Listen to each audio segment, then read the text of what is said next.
¿Saben? A veces las historias más increíbles de la ciencia no son un simple momento eureka.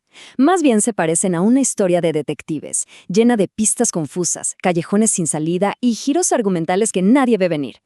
Hoy vamos a desentrañar uno de esos grandes misterios, el descubrimiento de una propiedad fundamental de la materia. Muy bien, para resolver este caso tenemos un mapa.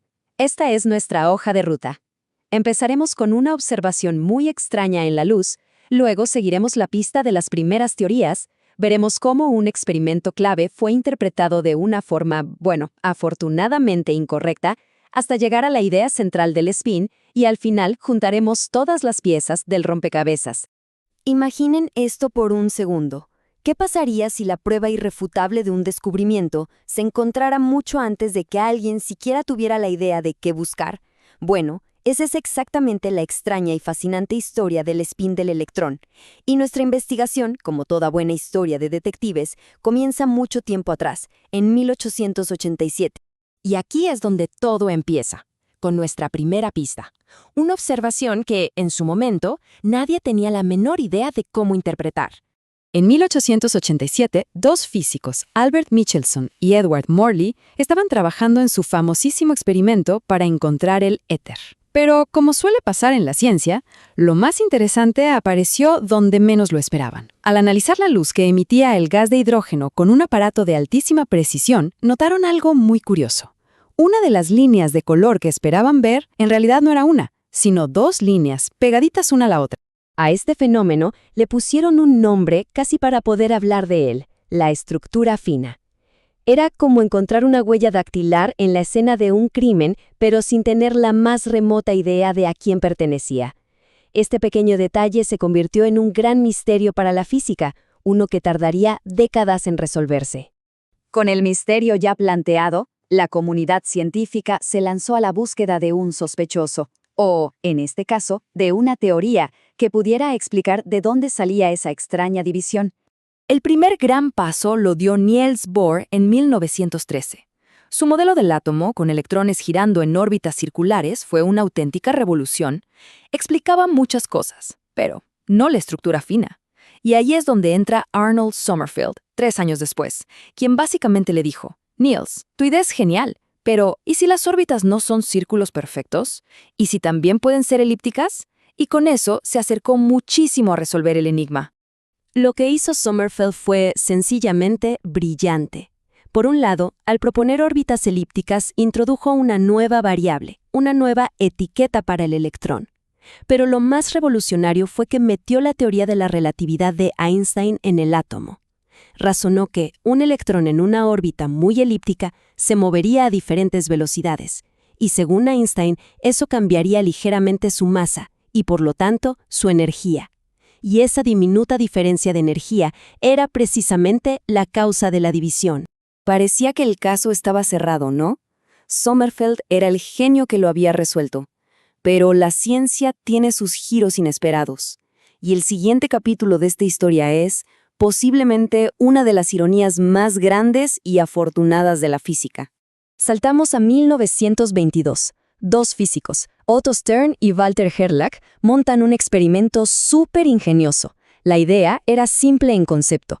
Iban a tratar a los átomos de plata como si fueran pequeños imanes y los iban a disparar a través de un campo magnético para ver qué pasaba.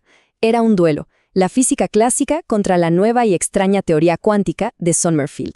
Las apuestas estaban sobre la mesa. La física clásica de toda la vida predecía que los pequeños imanes atómicos se orientarían en cualquier dirección posible, dejando una mancha continua en la pantalla. Pero la teoría de Sommerfeld era radicalmente distinta. Decía que no, que los átomos solo podían alinearse en 2 direcciones, arriba o abajo, y nada en medio. El resultado serían 2 puntos bien definidos, o blanco o negro, sin grises. Y entonces lo hicieron. Dispararon el haz, y el resultado fue inequívoco. Se dividió en 2 puntos. Fue un momento histórico, la confirmación experimental de la cuantización. Parecía la prueba definitiva de que Sommerfeld tenía razón sobre el momento angular orbital. Hubo celebraciones, pero, sin saberlo, estaban celebrando por el motivo equivocado. Pero el caso no estaba cerrado, ni mucho menos. A pesar de esa aparente victoria, algo no terminaba de encajar, y la verdadera respuesta, la pieza clave que faltaba, estaba a punto de llegar desde una dirección que nadie esperaba. Y esa pista crucial vino de la mente de Wolfgang Pauli. Él se dio cuenta de que para que el mundo atómico tuviera sentido, a los electrones les faltaba algo. Una propiedad misteriosa, una cuarta etiqueta que solo podía tener dos valores posibles. No sabía qué era, pero estaba seguro de que tenía que existir.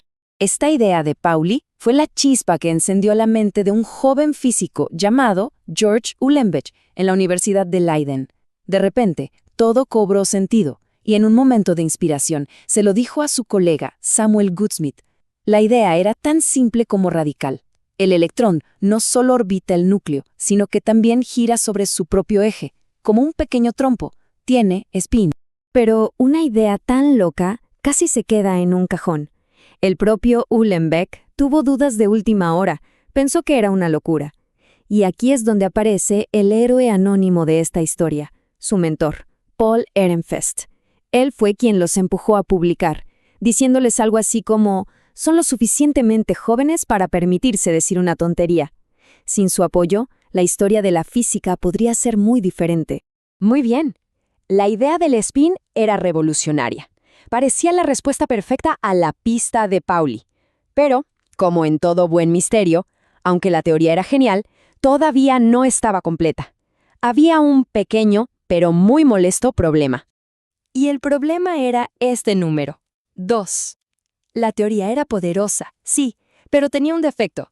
Cuando hacían los cálculos para la división de la energía, el resultado que obtenían estaba equivocado, exactamente por un factor de 2. Ni más ni menos. Algo faltaba. Y entonces, en poco más de un año, todo encajó a una velocidad de vértigo. En 1926, un físico llamado Llewellyn Thomas encontró una sutil corrección relativista que explicaba exacto ese factor de 2. Y casi al mismo tiempo, el nuevo modelo atómico de Schrödinger llegó para cambiar las reglas del juego sobre el momento orbital. El rompecabezas estaba a punto de resolverse. Y aquí llega el giro final, el momento más increíble de toda esta historia. Gracias al modelo de Schrödinger, los físicos se dieron cuenta de algo asombroso. El átomo de plata que usaron Stern y Gerlach en su estado normal no tiene magnetismo por el movimiento orbital de su electrón, es cero. Entonces, ¿qué fue lo que desvió los átomos en su experimento de 1922? La respuesta era ya ineludible. La única explicación posible era esta nueva propiedad, el spin del electrón. Habían medido el spin sin siquiera saber que existía. Pensemos en esto. Es alucinante. La prueba física, la evidencia experimental irrefutable del spin del electrón, se descubrió por accidente en 1922, 3 años antes de que a Uhlenbeck y Goudsmit se les ocurriera la teoría. La evidencia estuvo ahí, frente a todos, esperando a que alguien la mirara con los ojos correctos. Esta historia es una lección increíble sobre cómo funciona la ciencia. No se trata solo de encontrar nuevas respuestas, sino de aprender a hacer nuevas preguntas sobre las viejas respuestas. Y nos deja con una idea fascinante. ¿Qué otros grandes descubrimientos estarán ahora mismo escondidos a plena vista, en los datos que ya tenemos, esperando a que alguien los reinterprete?